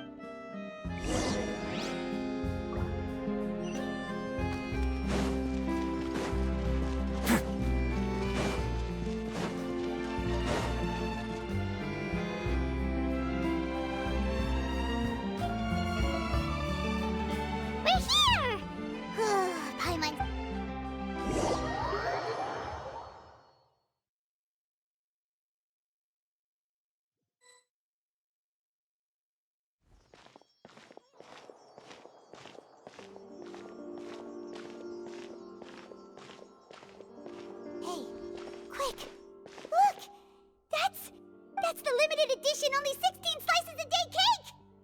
It was so delicious the last time we tried it, despite the tense situation we were in. One slice of cake, please. Someone showed up after all. Oh, wait, you're the one from the Palais Mermonia. Oh, are you here to buy cake too? It seems Monsieur Neuvillette was right. You really can eat. Wait, did he really say something like that? That's right. Even he has his own preferences when it comes to food. As for me, I love the cake and coffee here. Do you come here often? Usually every day. Every day? It's part of my daily schedule, apart from work. I shall have my cake and cup. Then what if someone told you one day that this place would be closing soon, and you wouldn't get to eat cake here anymore? What would you think? But why would it close? Well, Paimon doesn't know either, but maybe... Oh, the prophecy. To be honest, I haven't paid much attention. No, it's the same for eating in Huh. Don't be sad. Excuse me, could I have 2 more slices? These 2 slices are for you. Sijuin said that this kind of expression you're making is what humans call being sad. Oh, you know Sijuin? I sure do. She was born before me, and she sometimes comes to the surface to teach us things about humans. She said that humans are creatures that are saddened easily. Yes, and you can only lift their spirits by feeding them delicious food. So please try the cakes here. I've got something else to do, so I'll be going now. You two try to stay in a good mood after eating, all right? Bye.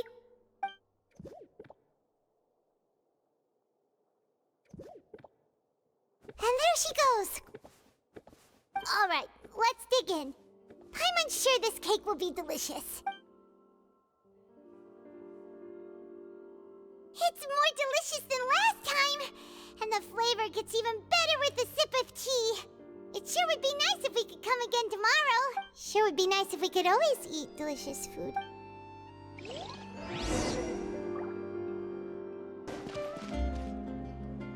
Wow! If it isn't the Traveler and Paimon! Oh, have you seen the article I wrote about you? Ha! You've got some nerve! You just used us to make some quick mora! Oh, you needn't worry about that. I heard that you were in Poisson some time back, so I sent you a letter to discuss just that. It appears you didn't receive it, though. It's all right, though. I've set aside the amount intended for you. I've even set the table with some Really? Oh, you're the best! You're almost a little too easy to win over, Paimon. If I were a journalist with ulterior motives, you'd be in trouble now, you know. Oh, Paimon knows you're not like that. Still, what brings you here all of a sudden? Were you looking for me? When Mona mentioned you, we thought of coming to see you. I see. It seems you've already bumped into Mona here in Fontaine. So she mentioned me? What did she said that you're a real daredevil? Nice. In which case, can this daredevil journalist Huh? So your article in the paper today doesn't count? Oh, of course it doesn't. That was more like live photography. What I'd like to do is dive deeper and ask you to talk about the thing. Yeah, are we even qualified enough? Why not? If I say you're worth an interview, then you're worth it. But not right now, of course. I'll need a few days to prepare. Oh, in that case, we'll just chat when you have the time then? Oh, so that's a yes? Ooh, splendid! I'll tell the editor-in-chief immediately. I'll have to apply for lighting, a venue, some props, and whew, so much to get done now. Wait, Charlotte, Paimon's still got a question for you. And what's that? If, just for example... Huh, that's the prophecy you're talking about, isn't it? I mean, if you're seriously asking, then I might try and think of a way to leave Fontaine. Oh, but I'm still a journalist first and foremost. From what I've seen, most people don't know what they'd do should the worst come to pass. So in all likelihood, I'd probably still be prepping at the office for that interview of ours. I know what you're thinking. Just think about it. If this nation really were to be suddenly destroyed tomorrow, but I still successfully finish, and then do you know what I'd do? Well, I'd write that story, send it for printing, and use messenger I'm not a dreamer, nor am I a workaholic. But I do love, but anyway, that's my answer. And on... That's so nice. Anyway, let's go and take a look at the sea, shall we?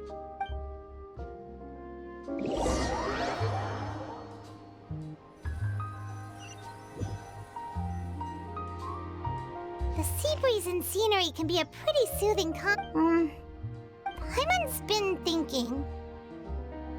If it wasn't Fontaine, but all of Tevat that would be destroyed tomorrow, where would we go and what? No, Paimon should ask, if you could choose, what would you like to do? We've always been moving to the next destination, so we haven't spent much... You mean, still traveling? Huh. Wait!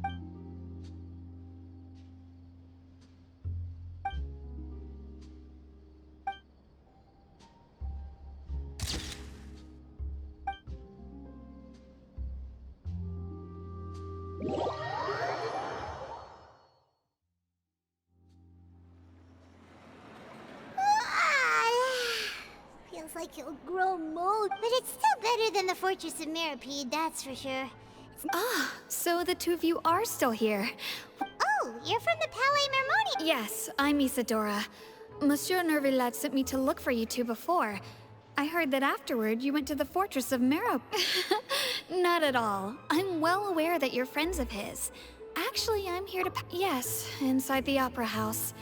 The Maréchaussée Phantom has declared the incident a small-scale riot. A riot? Well, that said, I don't personally think it was that serious. Lady Furina was watching a performance at the Opera House, and while she was resting during an intermission, some other audience members suddenly started harassing her, loudly accusing her of doing nothing about the prophecy crisis. And before she could respond, others started to join in. The crowd continued to grow, and protests against the Hydro Archon started to break out. So people have started to put the blame on Furina. Guess they finally found an outlet for the pressure they've been under due to the prophecy. I agree. People will naturally rely on gods, as is customary. But the moment people feel threatened, gods are also the first to be blamed. So what happened after that? Is Furina okay? Seeing that the situation was spiraling out of control and that further argument was pointless, she claimed that she'd gotten tired of this and left in a hurry. The Maréchaussée Phantom had their hands full maintaining order and did not catch where Lady Furina had gone. Only when things had stabilized did we realize that she had gone missing. So, you mean she's still missing? That's right. The Maréchaussée has dispatched many people to search for her, but we don't have any leads yet. That said, I don't think there's much to worry about. She is a god, after all. Even if she were to fall into the hands of rioters, what could ordinary people do to her? Good. Monsieur Neuvillete sent me to tell you about the situation, but he didn't say anything else. Don't worry, this is more than enough to go on. Thanks for... Ah, is that so? Well, all right. Well, sounds like we should hurry over to Poisson then. If we know Furina, she won't try to fix things in this situation.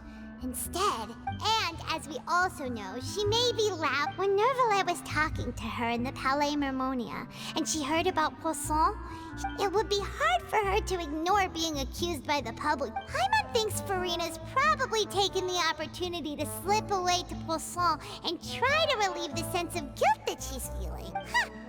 Well, what do you think? Paimon knows the answer. In that case, there's not a moment to... Coming to terms with fate, but also for me to finally be free. Indeed, I've thought about giving up so many times, especially after we almost lost Poisson. Fate is really unreasonable, isn't it? It has no heart and obeys no rules. The prophecy has only just started to come true, and so many people have already lost their lives.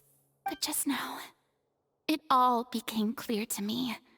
I still don't have the right to come to terms with fate on behalf of everyone else. As long as the final moment hasn't come, it's still not too late. Don't worry. I will keep hope alive for everyone until the very end.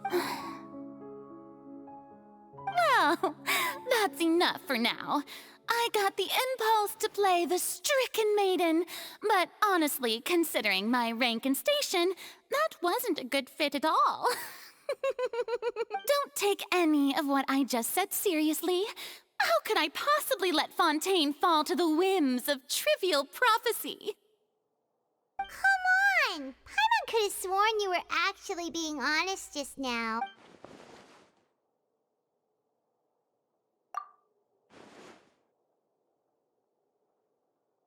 Share my burden. That's impossible. It was fated right from the start that this would be my duty. A witness. Yes, I've heard that you came to Tevat from beyond the stars, yes. In other words, you never belonged here. And if Tevat is, in its entirety, a show on a stage, then you're just a spectator, aren't you? If that's the case...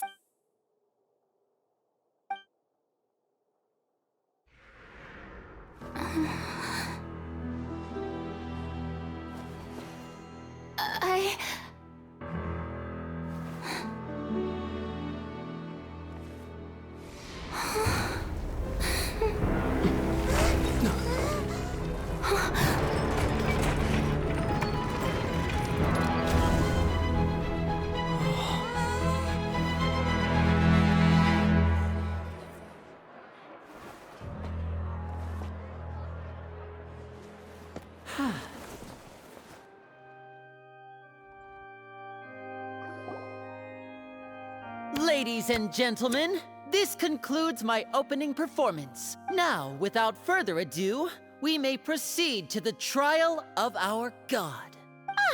So this is what it is. Yes, you deserve praise for the effort you took to raise the dramatic stakes. Do not forget, however, that I am Poisson, the god of justice, the embodiment of justice itself. Does it not strike you as even the least bit absurd to bring the very concept of justice to trial? May I interpret these words as your refusal to stand trial? In that case, you will have the opportunity to defend your honor through a duel. You would draw your blade against a god?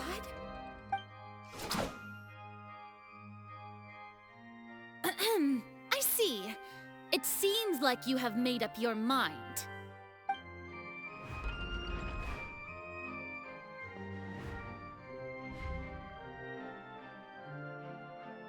Paimon can't believe it. She just surrendered. What the heck is going on? Did I just see an Archon surrender to a human? Wow, how utterly humiliating. Lady Furina, what is the meaning of this? It would seem that there has been a misunderstanding. To be clear, the raising of both hands is not always an indication of surrender. Looking for excuses again, huh? I raised my hands just now to indicate my acceptance of the trial. No duel shall be necessary. I will admit that I've been running away for a long time. I'm sorry, everyone. I was unable to protect the people of Poisson. It is my duty to stand trial for my crimes. You are not the only ones to be disappointed in me. I, too, am exceedingly disappointed in myself. But now, it is time for the Hydro Archon to show you her courage and resolve. I, Furina, will use this trial to show the world the true meaning of justice! This time, I will protect you. Applaud and rejoice! One of the most outrageous and fantastical arcs known to the opera epiclese is now unfolding before your eyes. Mark my words, this shall be one of the most exhilarating and brilliant shows ever to grace the stage of Fontaine! The trial of the Hydro Archon, Focalor, will now begin! Woohoo! Oh, now we're making history! Why does it feel like Furina just took over the whole thing? Like, come on! Didn't she just get forced to stand trial for her crimes? Also, even though she's still acting super dramatic, she is taking this seriously this time, right? All right, then. Who will be my opponent in this trial? The court asks the prosecutor to please take the stand. Is that so? Very well. Then please speak, witness of Tivat, my accuser and fated opponent.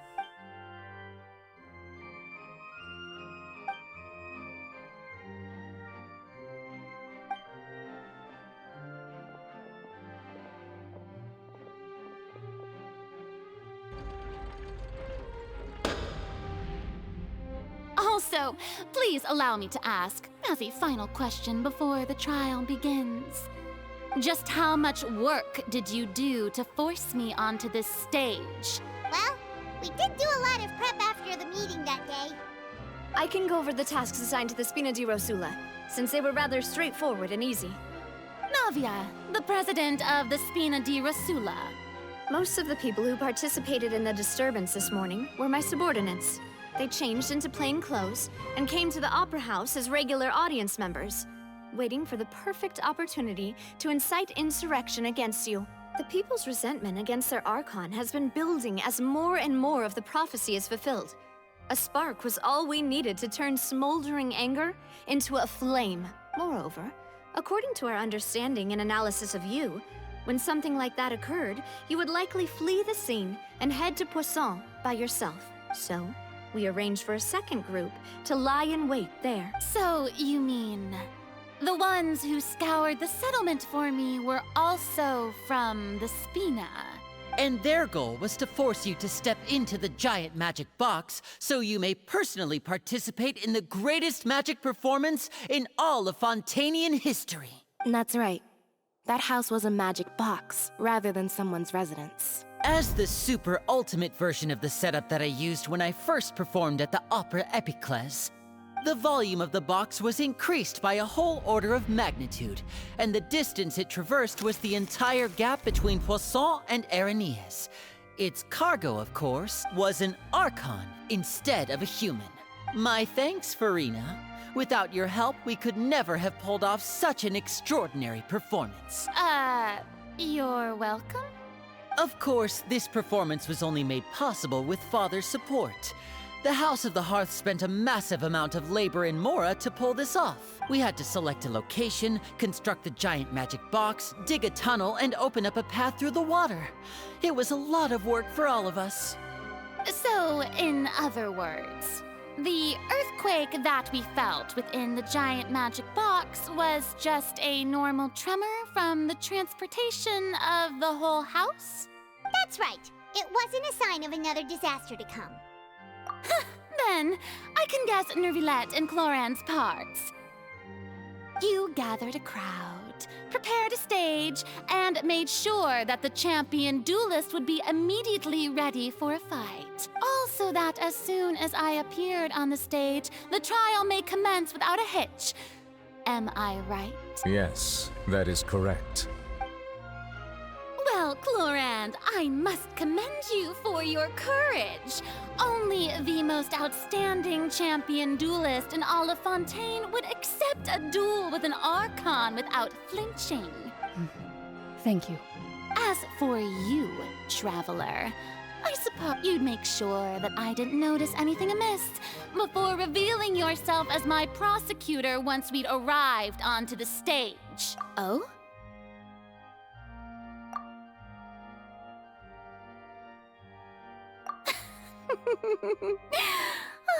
Is that so? Then I suppose I must have missed my final chance. It's fine. It matters not. What's done is done. The stage is already set, so there's no reason to disappoint the audience.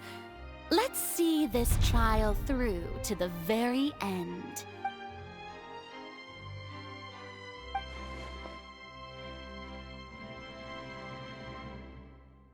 Sir Prosecutor, please allow me to pass this along. This is a document that Miss Charlotte applied for and received permission to share with you during the trial. According to her, it should speed up the proceedings. Huh? Charlotte wanted to give us something? Oh, so she's here too! Hey, Charlotte! Oh, let Paimon see. Isn't this the exclusive interview that she did with us before? Wait, then that means this document is a... So in other words, we can refer to this anthology of evidence every time we want to use... Let's quickly confirm the information in it. Just think of it as a refresher, all right? You defeated the Hydro Archon in the very first duels you took part in at the Opera House. That's one for the history books, all right. I didn't think that you'd wind up getting to the bottom of the case I'd been following all this time. I guess you could also see this as this is the first time Monsieur Neuvillete had a difference of opinion with the Oratrice. Even the Hydro Archon can't figure it out. A Fatui Harbinger. She's an extraordinary person. The fortress of Meripede was almost destroyed in a single day. That I didn't witness that scene personally, well, according to Monsieur Neuvillete, Both Child and that whale should have been in the primordial sea at that time. I nearly lost my awesome friend Navia. To be honest, that the words of someone as extraordinary as a witch can probably only be truly understood. The prosecution and the defense are both in position. The trial shall now begin. Oh, come on, Neuvillette. There's no need to repeat all the unimportant legalese. Just fast forward to the part where the prosecution lays out my offenses. As the defendant and the lead actress of this performance, I still haven't even been informed of my supposed guilt in all of this. Of course, it is only natural for humans to struggle to understand the actions of a god. However, you will need more than that to convict me of a crime. That's true. But my charge here is unrelated to your conduct as an Archon. Instead, I would like to charge you as a fraud who's never been the Archon in the first place. Wait, what was that? Lady Furina's a fraud? Hey, I came here thinking that we were going to try the Hydro Archon for forsaking her duty, but did I hear that right? She's not our Archon at all? Charge accepted. Lady Furina, do you plead guilty to the charge? Lady Furina. I plead not guilty. How can I be guilty? There is no way that I, Focalor, otherwise known as Furina de Fontaine, a member of the Seven and the Regina of all waters, kindreds, peoples, and laws of Fontaine, could be anything other than your true Archon. Yeah, even though Lady Furina can be rather eccentric, isn't it going too far to doubt her very identity? Yeah, I've never questioned her identity either. Sure, Lady Furina can be super irresponsible, but what grounds does that prosecutor have to make such a huge claim? I have cause to believe that common sense will prevail in this case. Many of the members of the audience have known me as the Hydro Archon ever since they were born. There would be no fooling their memory. See? Even the Oratrice has decided to show me its favor. Are you sure you want to commit to a charge that will never be upheld? If you wish to drop the case, I can promise you as the God of Justice that you will not have to face trial for making a false accusation. We will treat everything that's happened as a dramatic spectacle and move on with our lives. What do you say to that? Huh. An argument with near impossible odds, huh? You have to not only refute Furina's claims, but also overturn the long-held beliefs of the people. Well, I tried to give you the chance to surrender. If you must persist, then let me ask. If you believe I'm not the Archon, then what manner of being do you think I am? And if I was not the Archon, then how did I manage to live for over 500 years?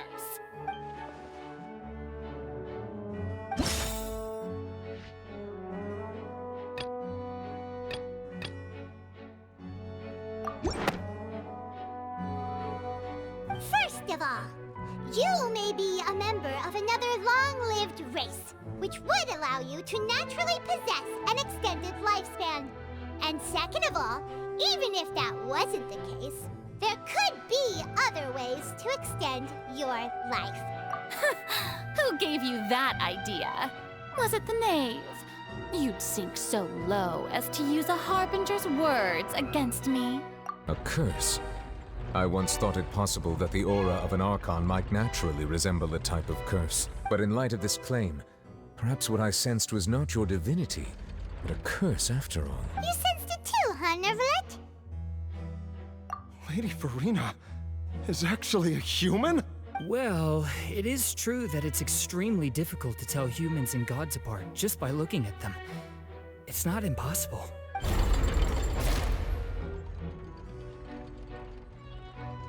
Well, don't start celebrating too early now. Even if I have been carrying a curse like you said, how does that prove that I am merely a human being? Besides, Everyone knows that the main difference between a human and a god is the possession of authority. Gods can do what humans cannot. That's why they're worshipped as gods. For centuries, manifestations of my authority have served the nation of Fontaine. One need only to turn their eyes towards the Oratrice Mécanique d'Analyse Cardinal in this very opera house, or consider the endemnitium that is used in every aspect of life.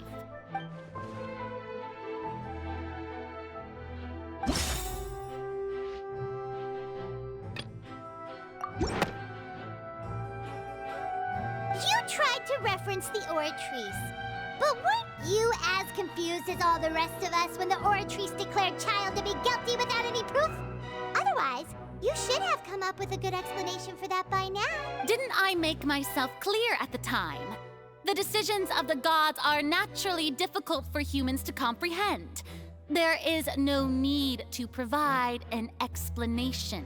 Lady Furina, I believe a reminder of your current circumstances is in order. While the court is in session, the principles of justice and the law must come before all else. While you are an Archon, you are also first and foremost the defendant in this trial. You will prove yourself unable to defend against the prosecution's charges if you continue to withhold vital information against the rules of the court. I never thought you'd use that kind of rhetoric against me. That was no trick of rhetoric, Lady Furina. I've merely reiterated the rules of the court. Rules that all should respect and follow. So, you neither knew why Child was declared guilty, nor did you understand the structure and operations of the Oratrice. Instead of having been created by you, the manifestations of authority you mentioned have been made by the real Hydro Archon, haven't they? The real Hydro Archon? Well, now you're really losing me. It is true that I did not know why the Oratrice gave out a guilty verdict that day. But the Oratrice handed out that verdict unilaterally, and it has been operating independently ever since it was first created. You can't argue that just because a divine creation is flawed, that the god behind it must also be no god at all. She's still throwing out all kinds of excuses. Seems like she's confident that we won't be able to produce proof that she has no power over the Oratrice. My power as an Archon. There are many ordinary citizens in the audience. How can I just carelessly demonstrate the formidable power of an Archon? If that poses a concern, I'm prepared to extend my protection to the audience. You don't need to go that far.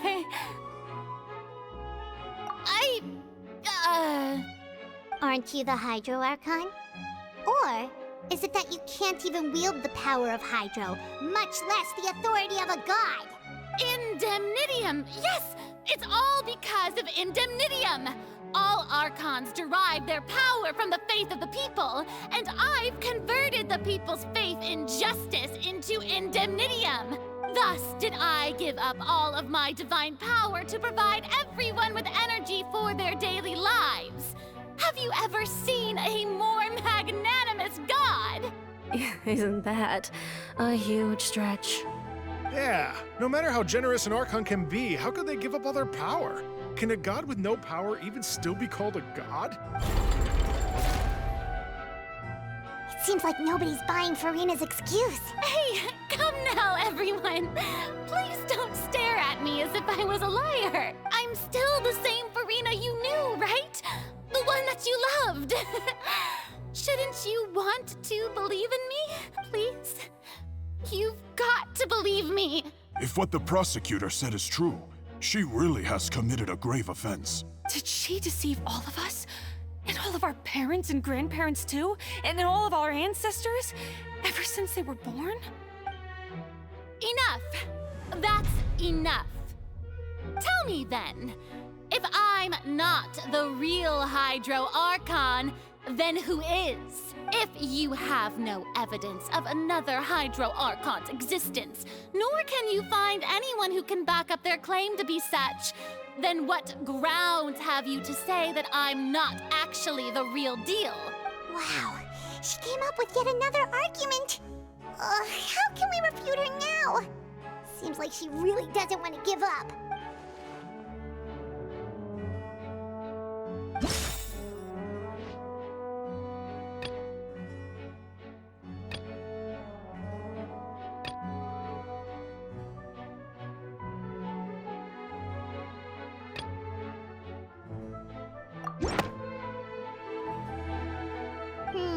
That doesn't sound right.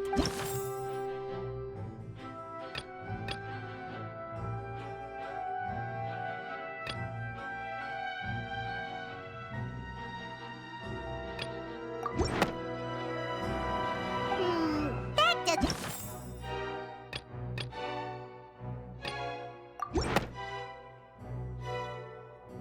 It has been established that all Fontanians can dissolve in water from the primordial sea.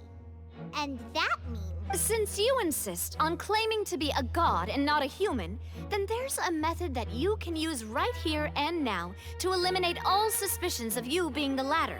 Miss Navia, please apply to serve as a temporary attorney for the prosecution before addressing the court. Though you act in partnership with the prosecutor, you must still adhere to proper procedure. Super sorry, Monsieur Chief Justice. I swear this really will be the last time that I'll speak out of turn. Now, I've brought some seawater from Poisson.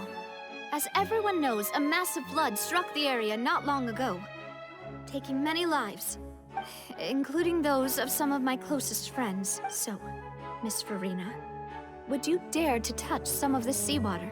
If we are to believe that you are indeed the real Hydro Archon, touching this seawater would have no effect on you.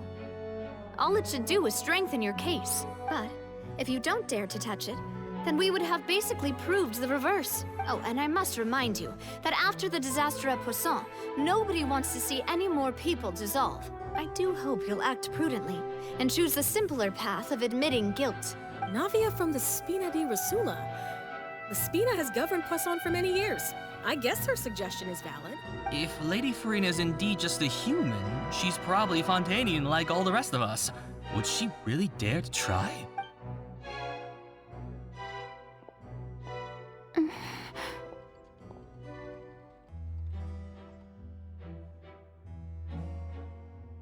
Lady Furina, this test has been unilaterally proposed by the prosecution. As it falls outside the realm of standard court proceedings, you possess the right to decline participation. Well, of course he had to tell her that. But refusing to participate is basically the same as a confession of guilt. She's just staring at the water without saying a single word. It really does seem like she's quite terrified of it. That could only mean... What's going on? Is she really planning to... That's not what we thought she would... Due to the inherent risk of the test, Lady Furina, you may... Hey!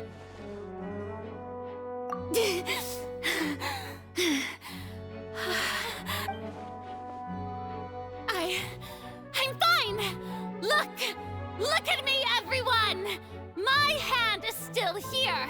I haven't been dissolved! Will you believe me now?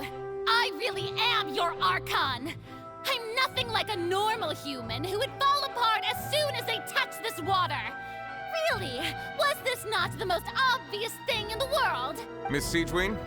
If you're present, Miss Siegewin, please come forward and attend to the defendant.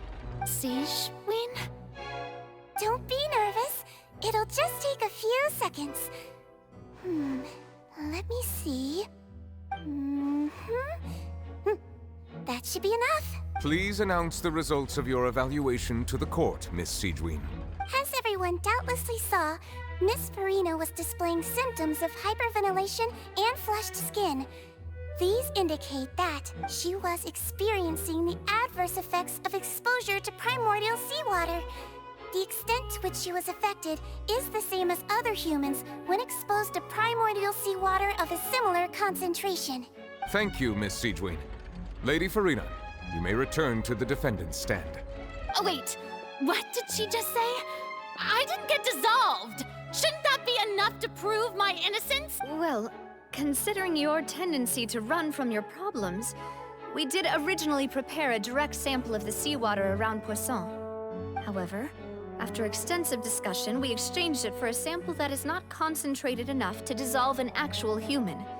After all, on the off chance that something entirely unexpected might occur, we don't want anyone else to lose their life to the sea.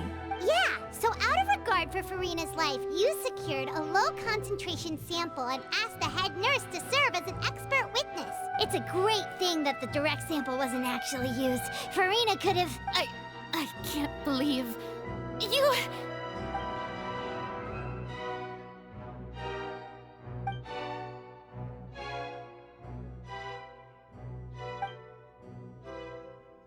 Listen to me, everyone! Please don't give me such cold and disdainful looks! What happened just now didn't prove a single thing! Think about it! How can you conclusively prove that an Archon can't also be affected by the primordial seawater? Also, if I was really just a human, why would I dare to just put my hand in that kind of water?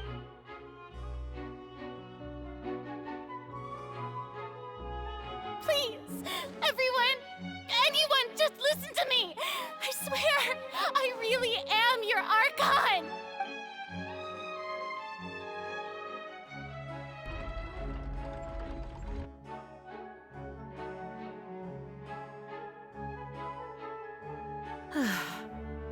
I don't think anything she says at this point will sway anyone. The odds are just too stacked against her now. With all the things that have been said, Paimon doesn't think there's any way left for Furina to win. I believe the time for arguments and presentation of evidence has come to an end. If there are no objections, we will move on to the final judgment.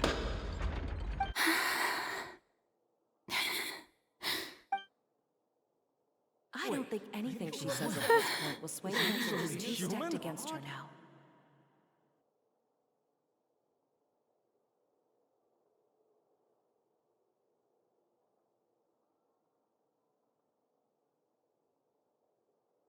In my capacity as Chief Justice, I shall now render judgment on Furina's misrepresentation of herself as the Archon of Fontaine.